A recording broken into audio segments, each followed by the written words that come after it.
Hello and welcome to another episode of That's Absurd, Please Elaborate. It is a show with 4 words in the name that maybe you've listened to before, but if you haven't, am I 2 of those words? I think I would be elaborate and please. I don't know, but I'm Trace Dominguez. I thought you were going to pick just like that and please. I'm that please. I'm that please, and I'm absurd elaborate, Julian Huguet. Honestly, that kind of works. I like that. Absurd and elaborate. Happy Pride Month. We've said it a lot. Anyway. If you haven't listened to the show before, this is a podcast. Welcome. It's a new format. And you listen to the show, and you send in questions, and we answer them using science research. I thought you were about to give a step-by-step guide on how to consume a podcast. Listen to a podcast. So you put on headphones, or you go on a long drive. Quietly. Maybe you're commuting. Maybe you're cooking. I like to listen to them while I cook. Chores, commutes, you know, just anything but silence. Anything but my own thoughts. Oh, definitely not my own thoughts. Can't have that. Please, no. Can't have that. Never. Never again. Not even once. My own thoughts. Not even once. There's like an Onion article, man picks best podcast to listen to for 10-second walk to take out the garbage, and I felt personally attacked. Like, yeah, that sounds correct. You ever put one in, like you do something, you walk outside for 30 seconds, throw the trash away, I put them on, and 2 minutes later, I was like, I'm going to call my mom. And it was like a long drive. And an hour later, I had listened to 2 minutes of the podcast.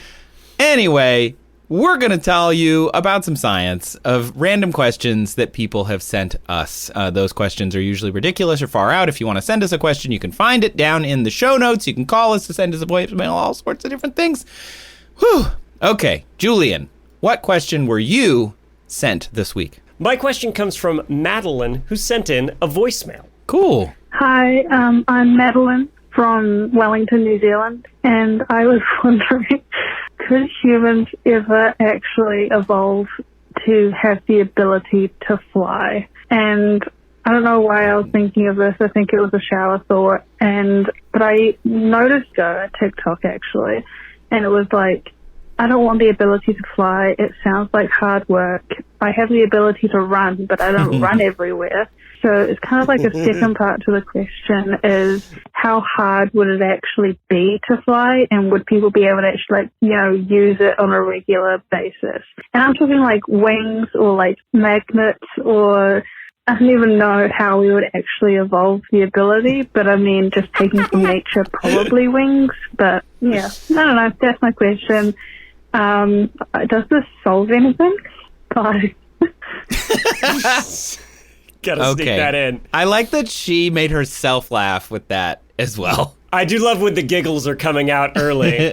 Like, hold on, guys. Hold on, strangers from the internet. Let me share this. So, Madeline, let's dig into it. I think it would be instructive first to look at how flight has come about before, right? Oh, God. Are you going to bring in aviation into this? We're not talking about airplanes. Julian. Not yet, okay? Jeez. Calm down. But no, the fortunate thing about flight is we don't have to, blue sky it. But like other things have done flight already. Yeah, true. And it may be instructive if we look at how they did it first to figure out how we might do it. So, Trace, 4 separate lineages have evolved the ability to fly over the course of life on Earth, as far as we know. Oh, okay. Do you know what they are? Well, there's hot air balloons. There's that time that Harry Potter blew up his aunt. That was a big one. Which is sort of like a hot air balloon, but kind of. There's a flying car. Flew in. There's that one. There's broomsticks, clearly. And the Dementors fly, but mostly in the movies. They don't really talk about that. But seriously, the only though, Harry Potter is kind of not. Is the Harry Potter series. Harry Potter's not as cool as it used to be, thanks to the dumb author. Happy Pride Month. I'll say it again. Yes. Okay, so I'm thinking like a leather-winged kind of bat situation. Seems like that would be an evolution slash... Yep. So Chiroptera, bats, correct. Yeah, like mammals that fly like that. I would think then birds, of course. Pterodactyls are not dinosaurs, and so I would think that would be a separate That's right. Category. Pterosaurs. You've named all the vertebrates that can fly. There's an invertebrate that can fly. There are many invertebrates that fly. What am I thinking of? Like jellyfish? You're going to feel so dumb when I tell you the answer. So stupid. Okay, just tell me, because I'm not going to. Insects. Oh! Yeah, okay. Yeah, those things. I am going to feel stupid. I was thinking of like invertebrate, but not exoskeleton invertebrate. Right. When I think invertebrate, I just think blob. Yeah. Yeah, and you went to jellyfish. That's not what I should be thinking. But I just went to the aquarium this weekend, Julian. I don't know. I love that in your head, flying jellyfish was a completely reasonable thing. They do talk about how they fly, like they fly in the water. Kind of like pump the water as they move along, right? But they don't fly through the air. Well, what's the difference, Julian? Water is just thicker fluid. Yes, they're both fluids, Julian. but one's a gas, one's a liquid. So they're both fluids, Julian. Okay. Well, let's start with insects, right? They were the first to develop the ability to fly. Yeah, first and most populous. Yeah, that's a big reason, actually. It's funny because before insects had the ability to fly, their ancestors developed this incredibly useful ability. They are not that well represented in the fossil record. There's more arachnids, and then all of a sudden, sometime 300 to 350 million years ago, bam, they developed the ability to fly, and there is this explosion of evolutionary radiation because it was so useful. And the reason that is because they managed to basically find a new niche that nobody else had explored yet and had been able to take advantage of, and that was the sky. So can you imagine there was a time here on Earth, some 350 million years ago, where there's just nothing in the sky. Above. Yeah, nothing above you. You'd be standing on the ground, and above you is nothing. No just birds. Weather. Yeah, weather. No birds, no bugs. Yep. I guess it would make it easier if you were really nervous about bugs, because they would always be like at your feet. So you just be like, no, get off. You wouldn't have to worry about them like flying into your eyeball, which they always do. Yeah, into straight the for the eyeball. eye. Straight. Or the nose. Ugh. Any orifices. Yeah, what's up with that? I don't know. Why not? Trying to exploit that niche. Get in that niche there. Get in that niche. Right. So insects were the first to develop this ability to fly. There's competing theories on how they actually basically sprouted wings and started being able to use them, right? Because here's an important thing to somewhat answer Madeline's question, and that is evolution is a tinkerer. Usually. It's much easier to take something that's already adapted maybe for something else and just kind of massage it into doing a new thing. That's called an exaptation, by the way. When you have a structure that's originally adapted for one thing and then it becomes co-opted for something else. Right. So the leading idea of how insects developed wings is the tergal hypothesis. So the idea is they used to have these membrane that started growing off the back of their body called the tergum, and these membranes originally were useful for maybe gliding, and eventually they, became attached to muscles and actually could move around and they could actually fly about. So once they colonize the air, they, like I said, go through this evolutionary radiation where they develop into all these different forms because they're so wildly successful, and, well, we're kind of stuck with them forever since. Now, humans obviously are not going to be exploiting a new niche because insects have gotten there, and then other vertebrates got there after insects.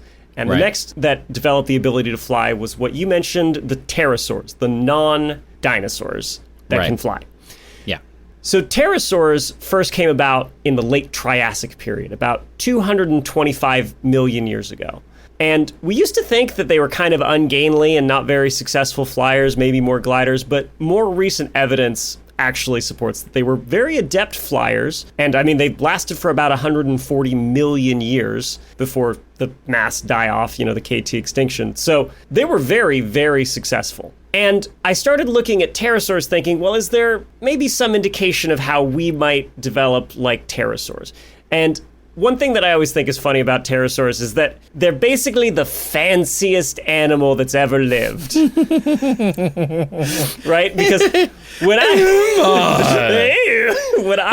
have a P at the front of my name, but I don't even use it. They always pee silently, it's true. So a pterosaur, their wing is attached to what is essentially an extremely long pinky finger. Right? So they're just constantly being like, hello. Pinky out, exactly, right? Like when you drink your tea and you have to have a pinky out to be fancy. Yeah. That's why I'm saying pterosaurs are the fanciest animals. Fancy. A pterosaur. Yeah. This is, again, another example of evolution being a tinkerer, right? If you look at the bones in a pterosaur's wings, you see a lot of homologous structures to the arm bones that humans have, right? They're these same basic structure and layout, but they're squished and stretched and morphed. But it's almost all pretty much there, just adapted to support this big membrane that goes from the tip of their very, very long pinky, down to the back of their body, right? Down to like their hind leg area. There is, though, one new bone that they developed. Oh! Yeah.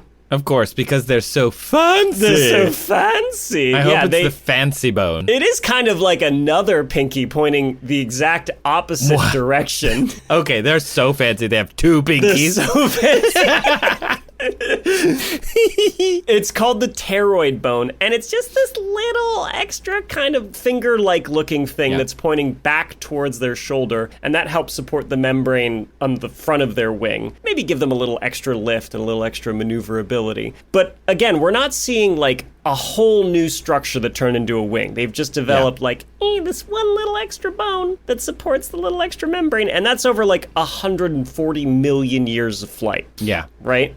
And I think to your point, if there was a reason for them to have evolved other things, the tinkering would have caused that to happen. Like you would have had an animal that used their wing in a different way and then maybe had an offspring over time that would have made that way more robust and evolved some kind of adaptation there based on a mutation. And since we don't see that, it seems like it's pretty simple. They did it. It worked. They kept doing it. By the way, the pterosaur bone structure also supports one hypothesis of how they started flying in the first place, right? Because there's a couple different approaches that have been proposed to how different animal species started flying. They could either start out as arboreal species that maybe jumped from tree to tree and they glided to help them out in maybe escaping predators or just moving around. Or there's the ground up theory where maybe they would run and chase after prey, or maybe they were trying to escape another predator and leaping into the air and gliding to get some distance, maybe help them with either of those things, and eventually it developed onto full-on powered flight. Because of pterosaur bone shapes, we think they probably were ground up. So they were on the ground, and they kind of waddled around. Yep. And over time, that waddle got some extra skin. They started... Yeah, maybe they were trying to catch those flying insects that were around, and this ability to leap and glide helped them, and eventually when they could actually fly completely on their own power, they were much more effective at hunting these things. And maybe also effective at getting away from their own predators. Neat. These things are hard to know. We can only really infer, but we have found fossilized pterosaur tracks that imply that they were actually pretty nimble on the ground. And that, again, supports this ground-up hypothesis that they started on the ground and jumped and eventually developed the ability to fly. Okay, so that's good news for us. They also could be flippin' huge. They are huge. I've seen some of those at the museums and at the zoo. When they have a dinosaur exhibit. The pterosaurs, they had one in the valley when I was living there. And the pterosaur, you could see it from the road. It was 30 feet high or something. 10 meters. I think that's good news for us because we're also pretty big, right? Yeah. So if we were to, as Madeline is wondering, if we ever had the ability to fly, would we have to shrink or anything? Maybe not. I mean, there are other things that would help us get into the air, like having hollow bones like pterosaurs had, right, to make us lighter. But it's good to see that, a truly huge animal could still take wing. I think one of the largest pterosaurs is, I'm not going to be able to say this, Quetzalcoatlus. Oh yeah, that's pretty good. That's right. Thank you. That's pretty close. Thank you. That's Coatlus. I don't think it's a qua. I think it's just a k. Spanish style. Well, even then, right, because that's adapted from Aztec. Yeah. Like, when we say axolotl, right, that's... Yeah. I hear native speakers say... It's a sh sound. That's terrible pronunciation, right? Yeah. Like, it's supposed to be like ashruk. Yeah. Yeah. So anyway, who knows? I'm probably super wrong. But the point is, the Quetzalcoatlus might have had a wingspan as big as 35 feet, or 10 to 11 meters. Wow. Just huge, huge. So, good news. Maybe that's one. Being big doesn't mean we can't fly. Right. Now, they had other adaptations that also are super useful for flight that obviously we don't have right now. They had a keeled sternum. A what now? A keeled sternum. Because there's two boat words in there. There's keel and stern. And so I was very confused by all the boat terminology. Nope, not nautical. We're still aviary. But keel, it's the same idea as that structure on a boat, right? On a boat, it's like a big vertical plank going under the hull, right? And it helps with stability and actually propelling boats, as we learned in a very early episode of this podcast. Yeah. But for birds and for pterosaurs that have these keeled sternums, it's, again, like a big protrusion coming straight out of the middle of their chest, this big flat thing that pectoral muscles can attach to. And that really helps with that flapping downstroke, right? Yeah. That's so important for the way these animals had the ability to fly. Yeah, it's interesting because you think of like animals that have evolved really strong jaws. They have to have, like gorillas or pandas or whatever. They chew a lot of cellulose. They have ridges on their heads, or they have really strong, wide bones in their heads to like, the muscles need a place to attach to. Exactly. And I think a lot of people forget that when they think about the structure of like, oh, you just put wings on their back and then they can have a six-pack ab and fly around an X person. Yeah. And it's like, no. Where's that wing attaching to? You need some ridges. Angel would not look good. Exactly. I mean, we'll dive into this after we go through the history of flight. Oh, really? But this idea good. I'm of sorry. I keep jumping in. How we picture humans flying, when you start to realize like what we need, it gets really ridiculous. Okay, so the next animals that developed the ability to fly, of course, were birds, the avian dinosaurs. Trace, true or false? Birds did not exist at the same time as T-Rexes. I thought there were birds. Yep. So true. There are. True. Wait, no, false. False. They did exist. Wow, the double negative. That's hard. Shouldn't have asked it that way, but I was too late. I was already into it when I realized it was going to be tricky. But you're right. I think it's this really common misconception that, like, during the age of the dinosaurs, right, Triassic, Jurassic, Cretaceous, you just had dinosaurs, and then the meteor hit, and then birds after that somehow. Right. Somehow. And that's not the case. The little dinosaurs feathered up and started flapping around and singing. But avian dinosaurs existed at the same time as other dinosaurs like T-Rex, right? Yeah. There were small winged flying dinosaurs as far back as 150 million years ago were the first dinosaurs. The transitional species that's often pointed to is Archaeopteryx, which has some bird features, like feathered wings that look like they were used for flying, but also like a long bony tail, more similar to other theropods and raptors. So these early birds, though, like Archaeopteryx, have that problem of not having a keeled sternum, the same way that we don't have one, right? Right. They're, again, another case of evolution just being a tinkerer. So we think that these early birds had to fly with more of like a breaststroke kind of motion, not like a straight up and down flapping. Whoa, so super inefficient, relatively speaking. Yes, exactly. Yeah. And eventually, they evolved that keeled sternum and that more up and down flapping motion because these things take time. Yeah, the first ones that had the ability to fly didn't have that efficient motion yet. Cool. And finally, bats, Chiroptera, right? These are actually the second most diverse group of mammals. Did you know that? I didn't know that. No, that's surprising to me. Yeah, they're super successful. And again, a big reason of that, we think, is because of this ability to fly and their exploration of a niche that wasn't really filled, and that is being nocturnal predators of insects. Yeah, they were like, okay, guys, let's look at this market, see if we can find some competition, research, figure out where there are niches that we can plug into. Mm-hmm. Turned out, nighttime, insect hunting, flying, combine those. Yep, just take that over and bam! Same thing as like Ray Charles being like, I can mix gospel and like pop music and rock. That's going to work fine. Ray Charles is the bat of that. Nothing to do with vision, though. I don't want people thinking I'm making that connection. That was not a pick that I was not did on on purpose. That was great. Okay. Besides, plenty of bats can see. That's a Yeah, common that's myth, actually right? a problem with Anyway. pop culture. So bats went that arboreal route instead of from the ground up like the pterosaurs likely did, or even the birds that we know today likely did.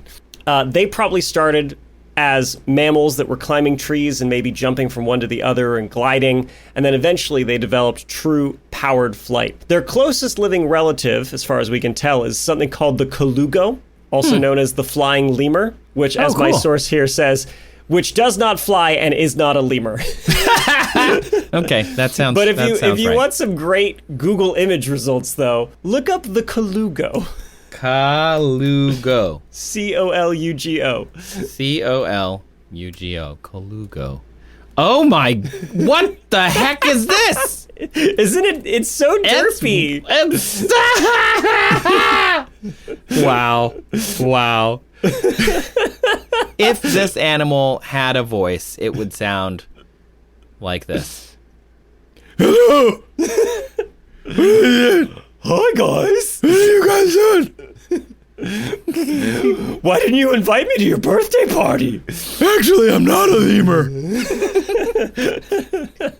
Yep, that's the colugo. They live in Asia, the Philippines. Never heard of them before, but always a delight to discover a weird new animal. They're great. They're really good. I love it. Yeah. So again, another case of evolution being a tinkerer. Bats have a lot of homologous structures with our arm structures, but their hands basically grew to be enormous and webbed and connect to their hind limbs with a big membrane of skin.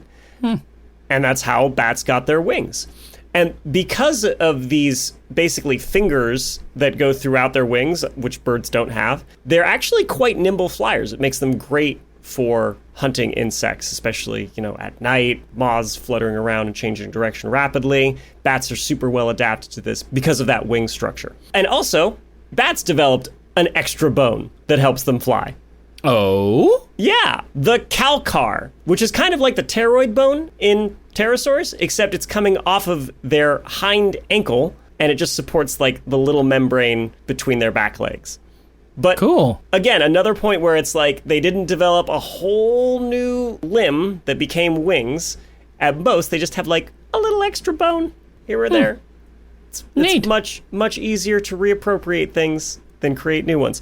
So, with all that in mind, how would humans develop the ability to fly? If it were to come about, which, to be totally upfront, I don't think it's ever going to happen. Yeah, I'm pretty sure that one's not going to come about. But it's fun to think about it. That's why you listen to this show. Right. So Julian, we need a really strong sternum. Yes, there's that. Right. So let's imagine the scenario where this would come about, right? Here's the main reason I don't think humans are ever going to develop the ability to fly. And that is, we're too dang smart. What? Yeah. We're not dumb enough? If we were dumber, we could fly. That's what I think. That's disappointing. That's what I think. And I'll explain why, right? These animals that have developed the ability to fly, they did so because there were pressures put on them to change, right? They were forced to take to the skies like insects, right? Because that was unexplored. Or they had to catch these insects, right? But unlike us, they couldn't develop any tools, right? They didn't have these super useful but quite small hands that can build tools that can catch stuff. We can make traps or nets or whatever, right? Yeah. They had to take their hands, their pinkies, and stretch them out and then put a big membrane between them and their ankles, right? So they could take wing and catch their prey. So hot. Yeah. Or they're, in the case of bats, right? The whole hand had to become that support for the wings and skin stretched between all that. I think our hands are way too useful for us to readapt them into something else where along the way they're going to be less useful. You know what I mean? I mean, yeah. You don't think that we're going to grow a big membrane that stretches along our entire rib cage down past our butt into our leg area? I'm not saying it's impossible. I'm just saying if that were to happen, would that make us more fit to survive? To do the rest of our survive? No. I don't not think in so. the current evolutionary environment. If for Right. some reason we water worlded up and, there was no land to speak of and somehow, but there were a lot of, I don't know, really good air currents that could keep us alive and warm or something. I'm just obviously making stuff up. But there'd have to be a completely different planet for us to have to survive on it and evolve something like that. Right. And again, I think we'd have to lose our brain's ability to creatively problem solve instead of adapting biologically like other animals throughout history have had to do in order to meet these changing conditions. We just change the world around us to make it suit us. Yeah, right? If there was a water world, we would just get Kevin Costner to be in it. Exactly. And his fabulous hair. Ugh, even when wet. Doesn't make sense. Yeah, so I think for humans to fly, first off, I think we'd have to be dumber. I mean, that makes sense. I get it. I know it's a weird conclusion, but that's where I'm going with that. I like it. And then, something would have to force us either like into the trees again and jumping from tree to tree and gliding around, much like our Colugo friends do, until we maybe develop those membranes that make that more advantageous, and then from there go on to be more like bats and actually have the ability to power those membranes and fly. Or maybe there's, like a predator on the ground that's chasing us and we have to leap into the air in order to escape them. Julian, or you really want to get big on TikTok, and the way to do it is to have wings. There's no niche on TikTok for flying TikTokers. It's true. I mean, there are people that fly planes, but that's not the same, and I'm sure you follow all of them and know all of them or whatever. Wait. But So you're implying that social media niches are equivalent to ecological niches that people can then exploit. Are they not? I think this is true. Since we're doing podcasts, maybe that'll help us trend more towards echolocation like bats, right? Since we're doing an audio medium. Yeah. That people don't need to see. Maybe if we podcast for long enough as a species. Yeah, that'll do it. We'll just our eyesight will just get worse and worse, and we'll just listen to each other. Ooh. That's right. We're helping humans become more bat-like. We're doing our part. Sounds perfect. As podcasters. Again, let's game out this scenario, right? We're dumber. Yeah. I think there's more predators on the ground that are chasing us around and driving us into the trees. And this is true for millions of years, right? And we eventually develop these membranous structures between our arms and our ankles that help us glide around. And the first flying humans, not great flyers, kind of like how Archaeopteryx was flying with the breaststroke structure.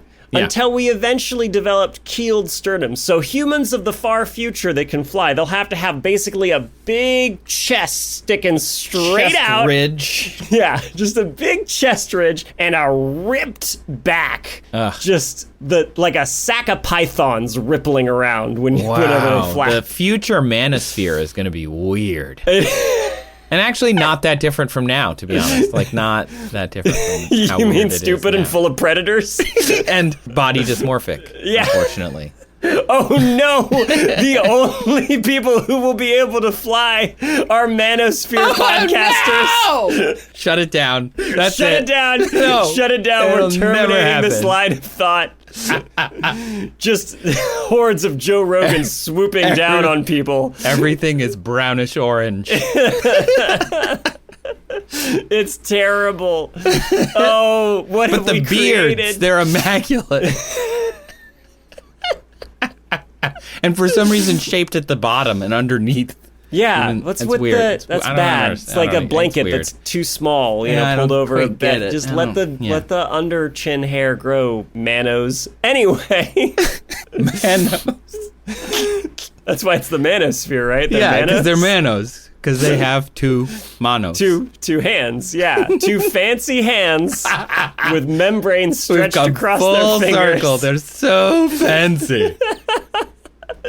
This is the future in which humans will evolve flight. They'll be stupid. They'll be chased by predators into the trees. Yeah. And they'll probably eat bugs, which we know the manosphere hates. Oh, too bad. Bugs are really nutritious, and sometimes they're pretty tasty. And a lot of people eat them already, by the way. Yeah. This is a tangent that we talk about sometimes, you and I, privately. Yeah, a lot of people be eat eating bugs. People be eating them. That's a thing people do.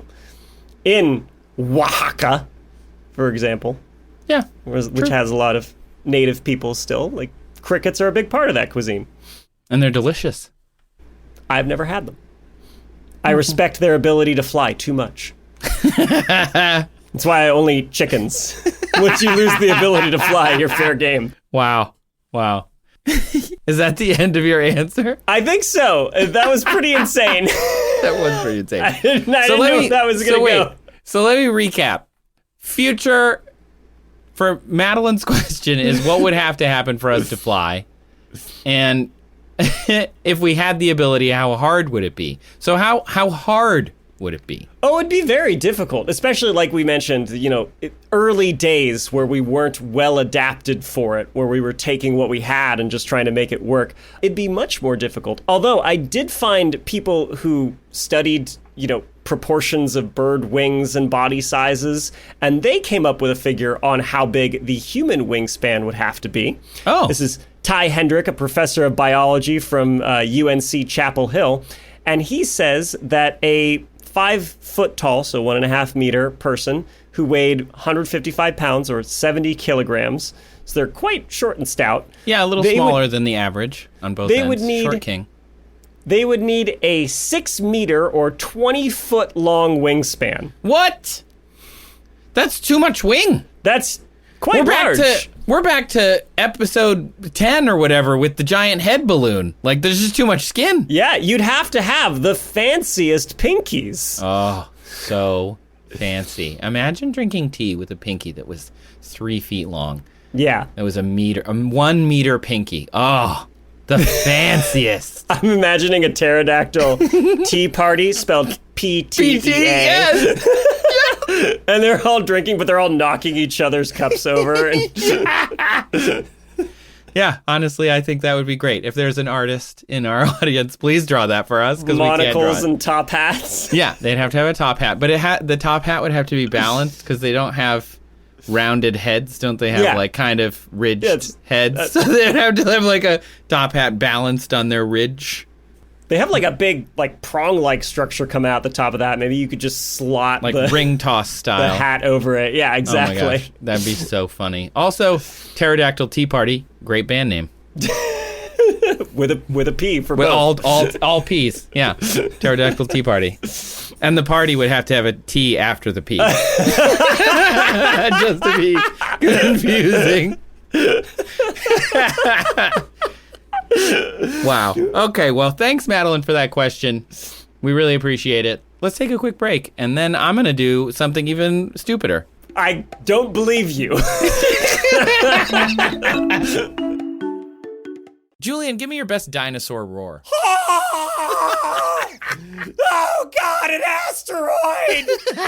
It's horrible! Wow, that was not where I expected that to go. We're popping in before the show to tell you about I Know Dino. It's a dinosaur podcast. We think of those dinosaurs being this thing that's been dead for tens of millions of years. Even so, studying dinosaurs can still teach us stuff that is relevant to the world today. Yeah, like climate models to help us understand global warming. Migration patterns of dinosaur lineages. They tell us about Earth's changing continents. We can also study dinosaur diets, what plants lived then, and maybe what animals and how they interact. And, this is super cool, many dinosaur injuries, paleopathologies, they're the first known occurrences of diseases. And they talk about all this kind of stuff on I Know Dino. It comes out every week with new dinosaur stories that you're not going to hear anywhere else. Like, I hadn't heard of a lot of these, which is pretty cool. You can find I Know Dino on Apple Podcasts, Spotify, wherever podcasts are. And if you found us, you can probably find them. Go check them out. Welcome back. I hope you had a nice pee break, everybody. Now it's time. When you say pee break, do you mean a tea break? Because Yes. there would be like a PT So they had T, but you don't pronounce the P part. It's just the T break. Both. I hope Got it. they had time for both. Now, Trace, what's your question? My question comes from Phillippe, who asks, how many sweatshirts would you have to remove to inhale a lethal dose of ozone created by static discharge? Yeah, and then he elaborates. Yes, you read it right. Oh, good. Here's why this question. Last year, they were in the process of removing their sweatshirt when they heard the sound of static discharge, so like that crackling sound. And then a smell came with it. And my first thought was I just smelled ozone, the distinctive smell of burned electronics. Today, the same thing, a big whiff of ozone. Static discharge can be thousands of volts. Ozone is toxic. So how many sweatshirts would I have to remove to get a lethal dose? I know it won't solve anything. Ellipsis. Bummer. I don't know, unless you're ready to say goodbye to this cruel world in the most circuitous way possible. Right. You really want to build the ozone layer back up as best as you can. So you're just whipping those sweatshirts off. So, yeah, I read this and thought, this is absurd. Sure is. Julian, can we talk really quickly, tell people what ozone is? Oh, yeah. So in hockey, there's 3 zones. There's the D zone, the neutral zone, and the offensive zone. Yep. All right. We had to do it. Okay. Yeah. For real, though? For real? For real. Not for play? It's O3. Yes. It's 3 oxygen atoms bonded together. Yeah. And what's interesting about that is oxygen likes to only form 2 bonds with things. So ozone, it's kind of cool. It's got like a bond that bounces back and forth, right? You've got like 1 oxygen in the middle, and then the 2 on the sides keep like bouncing back between having like a double bond or a single bond. It's the most Los Angeles atom combination in the world. It's a thruple that is constantly deciding whether it's going to stay together or not. One of the oxygen is like, what are we? What's happening? And the other 2 are like, we're fine. Me and the other oxygen are fine. We were fine before. We'll be fine after you leave. Yeah. But because of that, it's really great at absorbing like ultraviolet radiation, right? And it forms a protective layer of the atmosphere that keeps us from getting over UV exposed down here on Earth. Yeah. And that's why a hole in it is a big problem. Right. It's constantly being formed and also destroyed in the upper atmosphere of our planet. And exactly to your point, it stops UV light. When UV light hits it, it breaks apart and goes back into, more stable atoms and then becomes ozone again under various conditions. So one of those conditions is running an electric motor or a static discharge or some kind of air-gapped static. And the reason is electrolysis is a good way to make ozone. Electrolysis being electricity running through a medium in this case. If you were to like run an electric drill, which I think is a really great way to make a bunch of ozone, and that smell that happens when you're running an electric drill, that is ozone. That's what it smells like. I didn't know that. A lot of people associate it with after thunderstorms, lightning. There's like a smell apparently associated with that. I've never noticed it, but some people say that. But yeah, it's pretty cool. You didn't know that about electric drills? No. Yeah, because they have brushes, and the brushes develop oxidation, and then they'll run the electricity, and they'll break it all apart, and they'll end up with some ozone, which is pretty cool. Yeah. Cool. But ozone, to Philippe's point, is toxic. You don't want to drink in a lot of it with your nose. Ozone exposure decreases lung function, aggravates asthmas, throat irritation, cough, chest pain, shortness of breath, inflammation of lung tissue, and a higher susceptibility of respiratory infection. It is not good for human tissue, kind of across the board.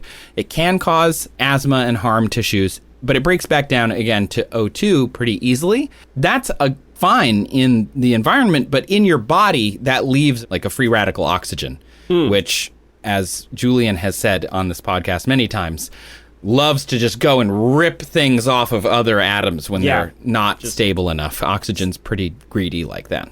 So O2 or ozone won't kill you in small amounts, but it can damage tissues. The U.S. Food and Drug Administration requires an ozone output of indoor medical devices to be no more than 0.05 parts per million. So pretty small. I needed to find out how much ozone would cause toxicity. Like if we're trying to figure out how much ozone will kill you, we know it hurts you. We're not trying to hurt you. We're trying to kill you. Oh, thanks. So we know we need to exceed. For this podcast. We're trying to kill you. We know we need to exceed 0.05 parts per million. The Occupational Safety and Health Administration, or OSHA, requires that workers not be exposed to an average concentration of more than 0.1 parts per million for 8 hours in a row. The National Institute of Occupational Safety and Health, or NIOSH, recommends the upper limit of also 0.1 parts per million. So we know we need to exceed that. It was really interesting, actually, to read the NIOSH stuff because they have this publication where they collect all the things that are harmful or deadly just in general. That's like part of their mandate because, you know, some company, i.e. a human being who ran a company, subjected their workforce to that thing. So they collected what it was that they were doing. This is some like Aaron Brockovich stuff where they were like, hey, you're doing this and it's killing your employees. And so NIOSH goes and says like, here's how you're killing them and how to not kill them by not doing that. Please, pretty please. And their ozone page says that ozone can cause a pulmonary edema.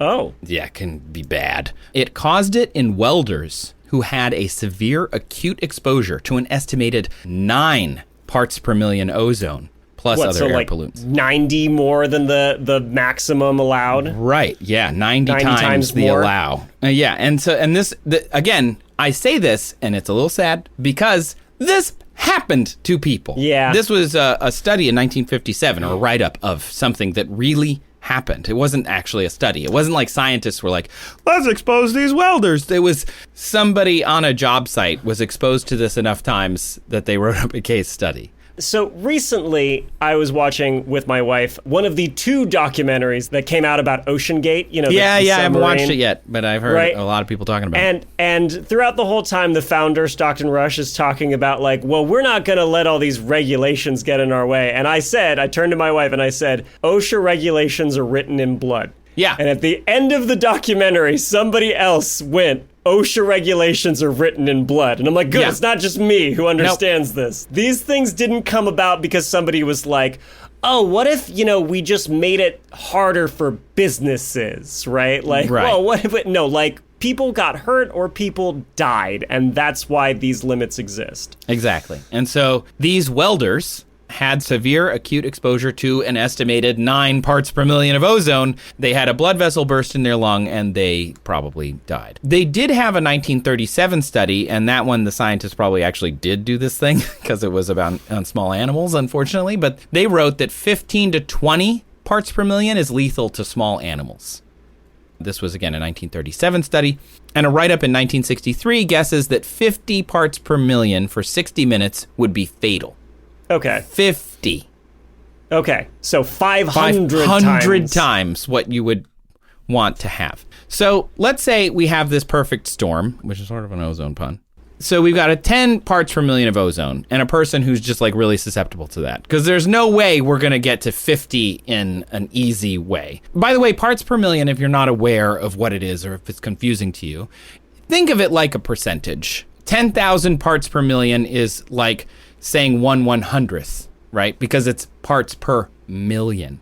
So 10 parts per million is like saying 0.001% of the air is ozone. It's not a lot. Percentage means like parts out of 100. Exactly. Right? Like that's literally what it means. Like, right. So that's just orders of magnitude less than like percentage. Is what the parts per word million is. percent, as in per 100. If you understand percentage, you understand parts per million already. Exactly. So in our case, we would need to make about 0.01 liters of ozone for every liter of air that we have for this person stripping off their sweatshirt, which is still a freak sweatshirt accident. Like, no matter how you slice it, that's a lot of ozone. That's a lot of sweatshirts. Yeah. So now we know what we need to hit. Like, that's the goal. We're making that much ozone, and we need to know how to get that ozone out of static electricity. Have you ever thought about the term static electricity? Just now, since you've asked me. Right. Sure. It's static, as in it's not flowing. That doesn't mean it's not moving, but it's not flowing electricity. It's static electricity. You know, electricity we think of as a moving thing, so we call it static electricity. But it's really, electricity in general is just a movement of like electrons through a medium, whether it's air or skin or water or your mom, you know, whatever it is. Hi, Roxanne. What is this? Now everybody's thinking about electrons flowing through my mom. This is Well, so your mom weird. is, at least. So static electricity is not a current of electricity. It's just on the surface of the material you're talking about. Yeah. Which is really cool. I went down a huge rabbit hole about static electricity for this, and I don't have time to talk about all of it, but it's really neat. And when you rub stuff on stuff, it doesn't make it like all uniformly electrical. Like if you were to measure it, it would have little patches where it's really cool. Mm-hmm. Anyway, static electricity forms between something that's an insulator. What does an insulator do? It doesn't allow current to flow. It doesn't allow electrons to move. Yep. Like kind of blocks them or holds them or whatever. And a conductor, which gives up electrons, allows them to move around. So it forms between those two things. And there are several different forms of static electricity. There's contact-induced, pressure-induced, heat-induced, and charge-induced. They all have different fun names. So charge-induced is electrostatic induction. Basically, a neutral charged thing comes near a charged thing. So they try and balance, and you get the static electricity in the spot in between.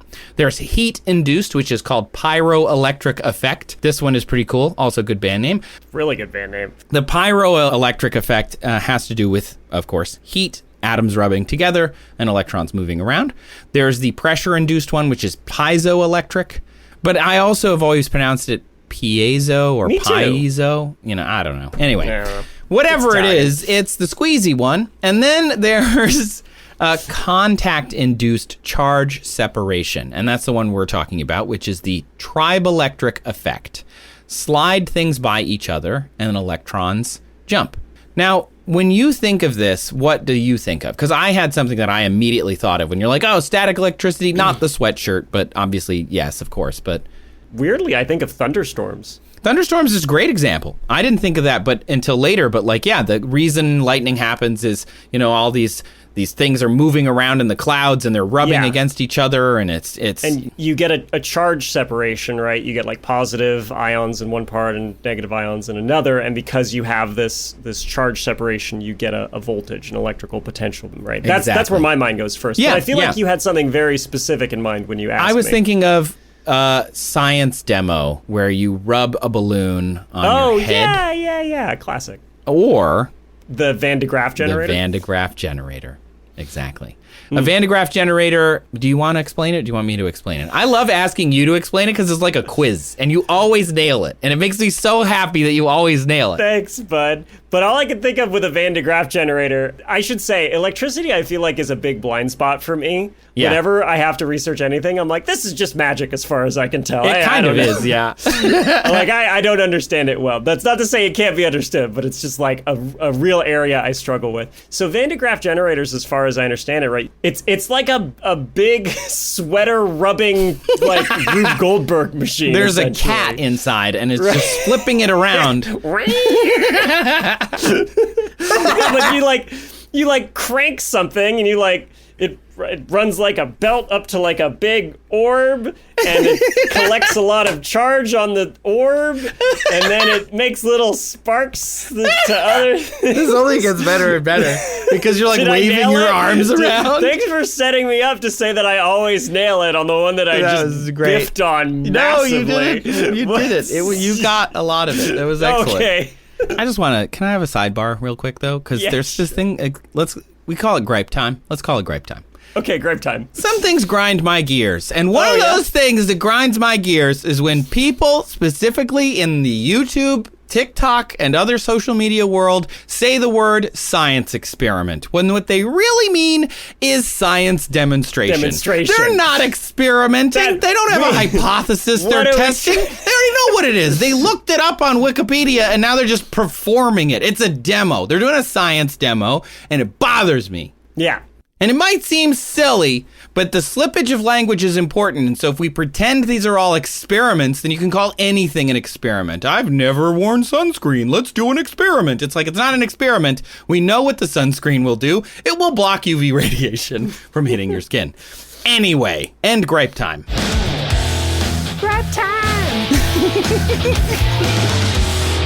So Phillippe gave me this ridiculous method to make static electricity, but if he had just asked, like, hey, how much ozone, we probably would have ended up at Van de Graaff generator, which, just to give you a little bit of reprieve and tell you that you were right, yes, it's a pole with a big metal ball on the top. You've seen it at any science museum you've ever been at. It was invented by Robert Jemison Van de Graaff, and he wanted a thing that could create lots of electrons for particle physics experiments. And so it's the ball on the top is made of steel or aluminum, and inside of the pole are two rollers. The bottom one is motorized and covered in a rubber insulator.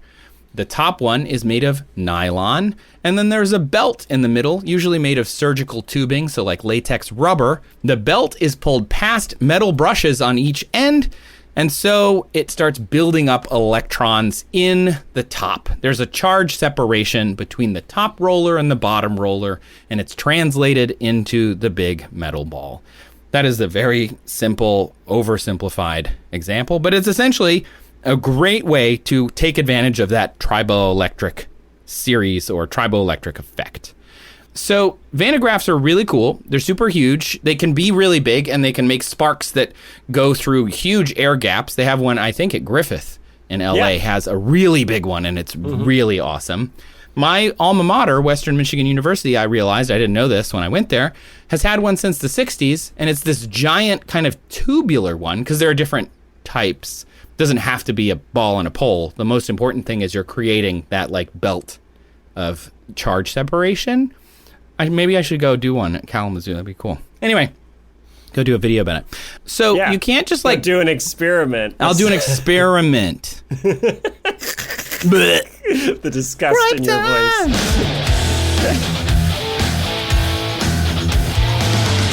So you can't just put Phil in a room with a Van de Graaff generator. No, I got to take off a sweatshirt over and over again. So how does a sweater make electricity then? So you rub that balloon on your head, for example, right? Your hair stands up. The electrons have moved from my head to the balloon.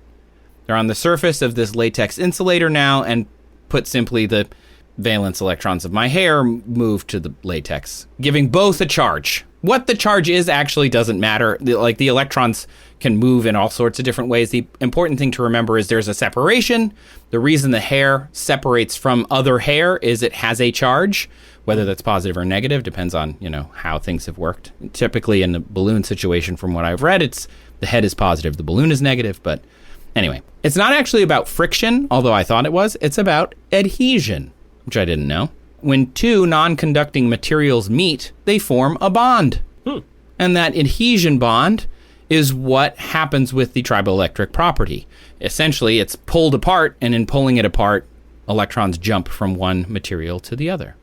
So as I'm separating the balloon from my hair over and over and over again, it's not the friction that's imparting energy. It's the pulling of the balloon away from the hairs that it was chemically bonding to really quickly. And that physical pulling of the electrons off of the hair is causing the balloon to be negatively charged, which is super neat. I didn't know that. Yeah, I didn't either. So I've got this list. This is called triboelectric series. Okay. Yeah, so start at the top.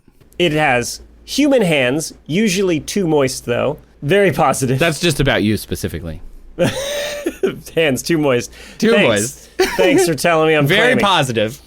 Too moist. Glass, human hair, nylon, wool, fur, lead, quartz, mica, cat fur, silk, aluminum, paper, cotton, steel, neutral, wood, neutral, amber, resins, hard rubber, rubber balloons, similar to latex, nickel, copper, brass, silver, gold, platinum, polyester, styrene, styrofoam, saran wrap, polyurethane, polyethylene, like scotch tape, polypropylene, vinyl, parentheses PVC, silicon, Teflon, very negative. So you get the idea here, I hope. Right. A human hand, or let's say more specifically for this example, human hair is number 3 on this list. A rubber balloon similar to latex is number 20 on this list. Human hair is pretty positive. A rubber balloon is near neutral, but on the negative side of this series. And so a triboelectric series, what you would say is things that are further apart on this list, they'll be more likely to swap electrons. So This is a pretty interesting list, and I found lots of different ones. This is one of those examples of things where, like, scientists have done experiments, they have tested hypotheses, and figured out which ones of these things will give up electrons to other ones, and then put them in kind of this series. Looking at this series makes a lot of things in my life make sense. Like when I'm trying to get the saran wrap out and it just keeps clinging to me. Yeah, human hands are at the very positive end, and saran wrap, or like plastic wrap, is, even though you're moist, way down. So I numbered them on my screen. So 1, human hands. Neutral is like 15, 16. Saran wrap or plastic wrap is 26. So we're talking like, another 10 places past neutral, which is pretty wild, actually. Yeah. It also makes sense why when you're using things, sometimes they'll stick to you. Like not just saran wrap, but like anything made of vinyl or like Scotch tape. If it falls off of the tape, it might just like stick to your body. It's because of the triboelectric. Good to know. Super neat.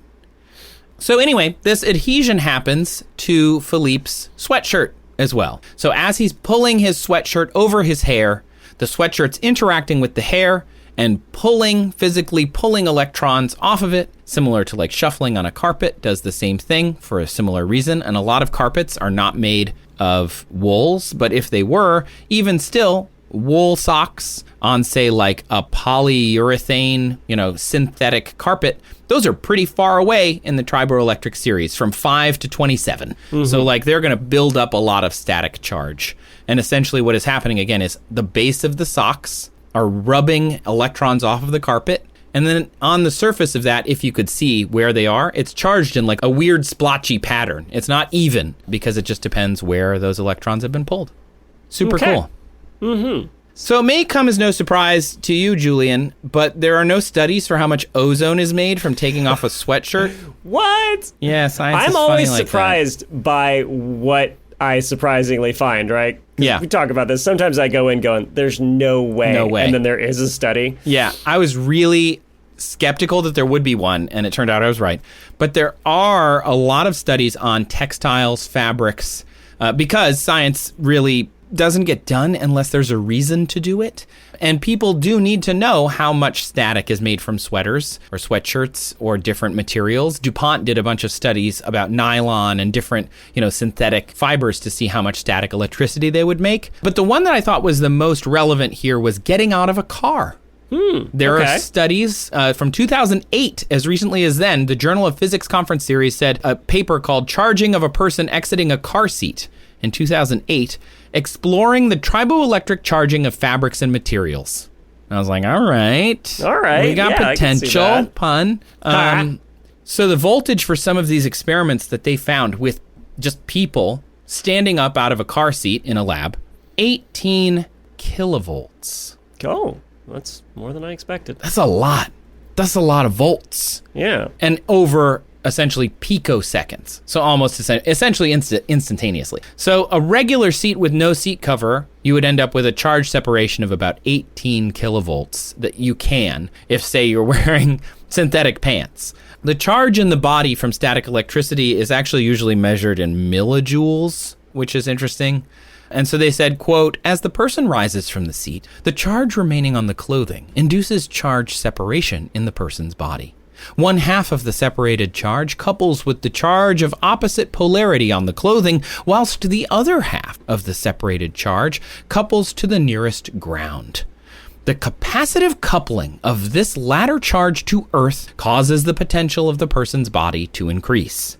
If the body's potential is 10 kilovolts, and the capacitance between the person and the ground is 150 pF, I'll come back to that, then the total amount of charge is 1.5 micro-C, and the total electrostatic energy is 7.5 millijoules.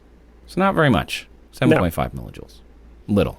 PF is... Picofarads? Yeah, picofarads or whatever, and it's a measure of capacitance. It's not actually that important for what we're talking about. It's just like how much charge you can store. Yeah, exactly. I found a 1993 paper on human static discharge around electronics as well, which I thought would be relevant. It's about like people who build silicon chips. They want to know if they're going to capacitance themselves and then discharge it into a chip they're building, because you don't want to shock the CPU you just built. And they said that the total energy in ESD, an electrostatic discharge event, can be tens of millijoules, with time constraints measured in picoseconds and several kilowatts of power. Again, though, still kind of wimpy. But then, Julian, Yeah. I found a non-governmental organization called the Static Electricity Control that studies the health and safety of static electricity in France, the UK, New Zealand, and Australia, and is the industrial recommendation group for those countries all about static electricity discharge. Oh. Wow. Right? Okay. I think Yeah. we're onto something here. These people might be helpful. They sounded serious because they said static electricity is the prime culprit for at least 2 serious fires or explosions in the industry worldwide every day. Every day. Oh, wow. Every day. Wow, this static electricity is no joke. So Here they we wrote, are just rubbing socks on the carpet. rubbing a balloon on your hair. 2 fires a day every You're the day. reason. You're the reason these factories are burning down. So one experimenter estimated the capacitance of the human body as high as 400 picofarads and the charge of 50,000 volts discharged during touching a charged car, creating a spark with an energy of 500 millijoules. And to quote the StarCraft Space Marines, yeah, that's the stuff. What, if you want to, like, set your car on fire at the gas pump, Yeah, basically? that's what you would do. That's what they're worried about, I assume. Also, you must construct additional pilots. You must. Ready to work. Thug, thug. That's a different game. So we needed a number that we have to hit. So we know how much ozone we need. We know how much electricity the human now can make. And we're going to just go with, this is, again, perfect storm. So we're going to make 500 millijoules, trying to hit 0.01 liters per liter of ozone. Right. So I guess the question is, how much ozone can you make with a given amount of energy? Boom! There are things called ozone generators. It is a wellness trend that I am not a fan of. But grape time. Grape time. Grape time! I have only recently learned that people have been putting ozone in their butts. Oh, no. And I just want to say, Oh, no. what? Don't put are anything in you- your butt. No! Stop it! I thought butt chugging was a whole different thing. Stop that! Wow. Why? What Yeah. possible benefit? I saw an ad for this. Some guy being like, what's my Wow. key to looking this good at 55? He did not look that good. And he was like, putting ozone in my rectum all the time. And I was like, he didn't. He did. Oh, he did no. say that. And I was dumbfounded. I would be Like, as well. where do people get these ideas? When I was 5, I was like, you know what? We got this toothpaste. I bet nobody's used it as hair gel before. And Yeah. I thought I was real clever. And that's the same logic of people sticking ozone up their butts. Like, no. You'd be surprised what people are willing to stick up their butts. It's incredible, the It variety is of incredible. things that people, for pleasure, that's fine. Just make sure it's a flared base. But Happy like Pride. for happy pride, y'all. But No for- judgment. But for wellness, stop it! For wellness. Stop it! Anyway, that's my gripe time. Gripe time! Gripe time! Ozone generators literally just use electrolysis that I mentioned at the top of the show, and they turn air into ozone, and they can do it at a pretty efficient rate. I found a source that said you could make a gram of ozone from air for every 18 watts of power consumed. However, if it were pure oxygen, then the power consumption drops to only 8 watts. And I found this on an ozone generator manufacturing website. So I'm just gonna, I needed information, and this is already magic. So let's just figure it out, And just in case you're wondering, the reason people say that they need an ozone generator is because they say it's got antibacterial properties. Because I don't know, for some reason there's less O2 and more O3 in the air for a very brief amount of time before it breaks down and lets a free radical, and somehow that stops. I don't know, Julian, but they do it, and I don't get it. I'm supposed to have bacteria in my colon, though. That's where I want it. Anyway. I mean, you want it in a lot of places in your body, but yeah. so after that, I think we've got everything we need. We've got, if you look at your triboelectric list, number 3 is human hair. It's positive. Wool, no bueno.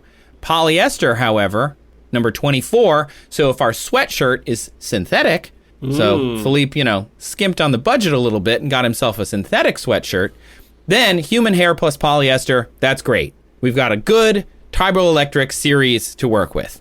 Now we need to be in a place where all of the ozone is contained. So, have you ever heard of kiosk number 6? Our UK listeners know what I'm talking about, the red telephone booth from the UK. It was the number 6 release that was released in 1936 to 1968, designed by Giles Gilbert Scott in 1935. It's made of cast iron. It's got a teak door. Its external dimensions are 8 feet by 3 feet or 245 centimeters by 91 centimeters. So we're going to assume an internal dimension of about 90% of that because I couldn't find any actual internal dimensions. But the red telephone box, I thought, fits a person, and let's assume it's airtight.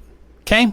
Sure. 90% of that is 220 by 80 centimeters. So tall, wide, and it's a square. So also depth. That's about 1,400 liters of air. Okay. So we need to make enough ozone. And we want 0.1% of that? 0.01. 0.01% of that. Right. Okay. Did you do that math in your head? I don't do math in my head anymore. Just tell me. Just tell me the answer. So 1,400 liters of air, 0.0001 means about 0.14 liters of ozone.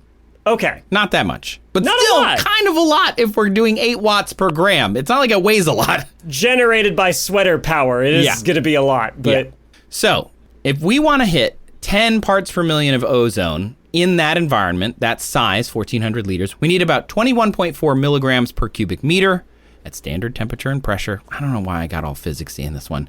So to fill the phone box, we'd need about 0.0301, but 0.03 grams of ozone. Like, not actually that much in that very small environment. So the energy required to make that is about 867 joules. We divide it by 500 millijoules per discharge, and we get 1,736 times that you'd have to take your sweatshirt off and have the perfect amount of static electricity that perfectly translated it to ozone, and then you continued to do it 1,736 times. Wow. This is the chicken slap cooking all over again. It really is. Lewis would be so proud. I timed myself taking off a sweatshirt a few times and putting it back on. Takes like a second and a half if you're doing it quickly. So we're assuming, again, there's so many assumings, but we're assuming we get a good static shock every time we take it off and every time we put it on in your polyester sweatshirt. That's 868 cycles of taking it off and on inside of a phone box, which makes you look like a crazy Superman. And very confused Superman, conflicted about whether he wants to save the day or not. Yeah. Do I do it? No, I don't do it. Yeah, do I do it? No, I don't really like this person that much. Do I do it? No, I but don't I'm Superman. But I'm going to be late for lunch. So Clark Kent found dead in a phone booth. Yeah, just from indecision. But if we assume we get more than 1 shock per cycle, like say we got 6 per cycle, so 3 during take on, 3 during take off on average, maybe you get 2 or 4, whatever, it doesn't matter. 289 cycles, which is 15 minutes of constantly taking your sweatshirt on and taking it off, putting it on, taking it off, putting it on for 15 minutes. As fast as you can. This is a survivor game. I can't be. And again, you're just hanging out in a phone box, breathing the ozone, waiting for your lungs to have an embolism. Right. Assuming your lung function is still like good enough to keep you going. Also, it's airtight. Like, are you going to suffocate in the time that it takes you to do this? On top of that, I didn't even think of that, calculating how much CO2 you're going to make. Not that, I mean, in a pure oxygen environment is also not good for you anyway, so it's just like, oh gosh. Well, if you're in pure oxygen and you have a static discharge from your sweater, I think you're just going to immolate yourself first. Honestly, yeah, that maybe you're just going to set yourself on fire is what's going to happen. And since it's a synthetic fabric, it'll just melt to you. Yeah, which then you won't be able to take it off and on. So maybe the answer is none. It will never. The Apollo 1 no disaster. way. Yeah. So the most efficient way to do this would to just bring an ozone generator with you into the telephone box, and then you stick it in your rectum. Plug it in your rectum. Oh, God. And you wait for the wellness industry to take its course. They have models that can make 120 grams an hour. So you could, like, hit your ppm in, like, a second. Sweet. In a closed environment. Even with air, you could do it pretty quick. It would be crowded in the phone box with that generator in there, but, like, not for very long. You'd have your embolism and you'd be done. So, Phillippe, how many sweatshirt would you have to remove to inhale a lethal dose of ozone created by static discharge?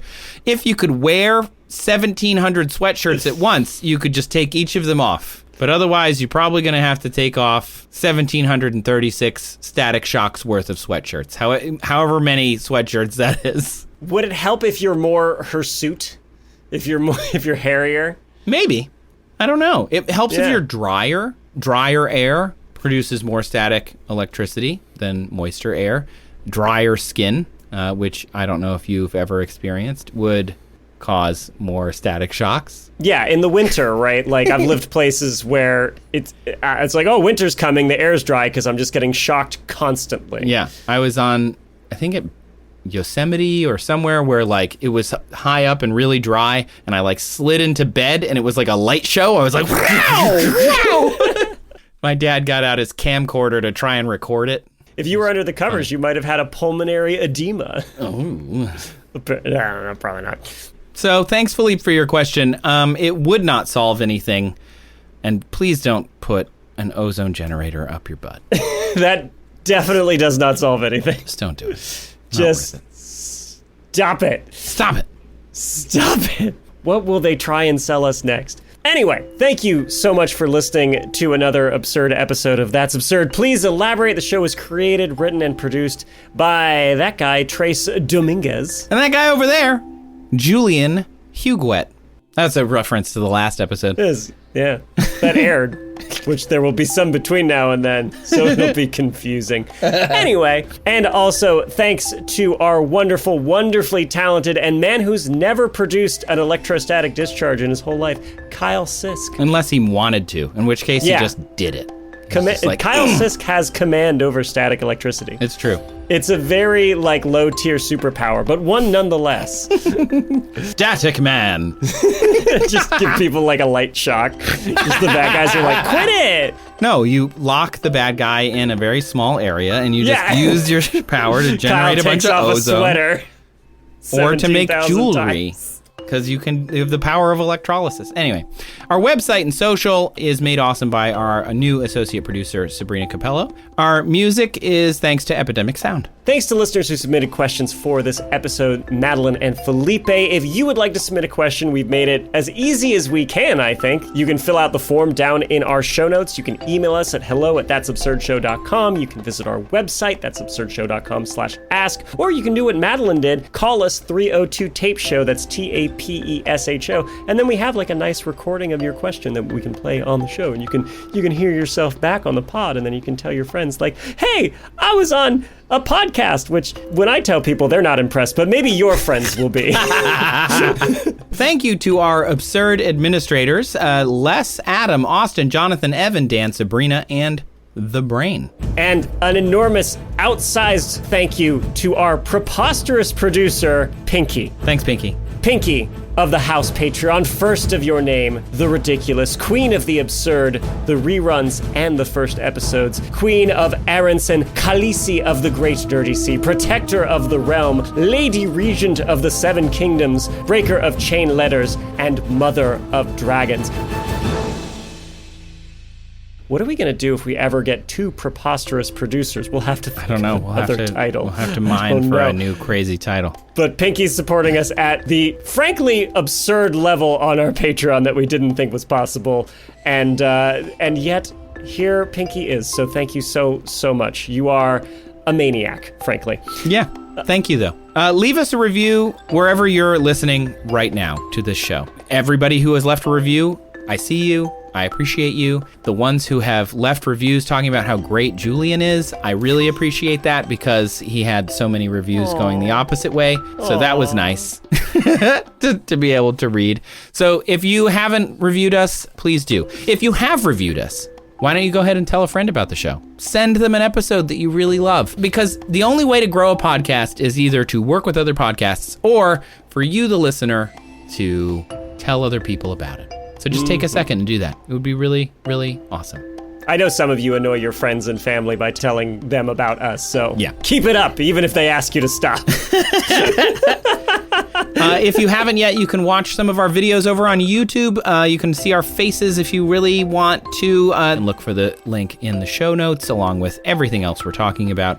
And of course, a special thanks to those who are listening on Nebula. We see you and we get a little bit of support thanks to you listening to the show. Nebula listeners who listen via Nebula get an ad-free version of the show. They also support us and other independent creators just by being members of Nebula and watching videos that they may have watched elsewhere right there on Nebula. Every view that they give them doesn't go to a faceless corporation. It goes to a smaller corporation owned by creators. To join Nebula, visit nebula.tv/that'sabsurdshow, go.nebula.tv/that'sabsurdshow, and join, and you'll get a discount because you know us. Well, Trace, what do we say at the end of every episode? Don't put it in your butt. Don't put it in... you can put it in your butt, like for fun or whatever, if that's your... But there's not a health benefit. Like we say at the end of every episode, the vast majority of things you put in your butt will not improve your life. Some might. I was going to go with the manosphere as the worst layer of the atmosphere, but I like yours better. I think yours is more practical. Like we say at the end of every episode, Pterodactyl Tea Party rules!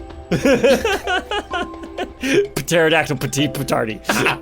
Petardi. Don't put ozone in your petardi. Oh, there you go. Don't put ozone in your pterodactyl petardi. Petardi.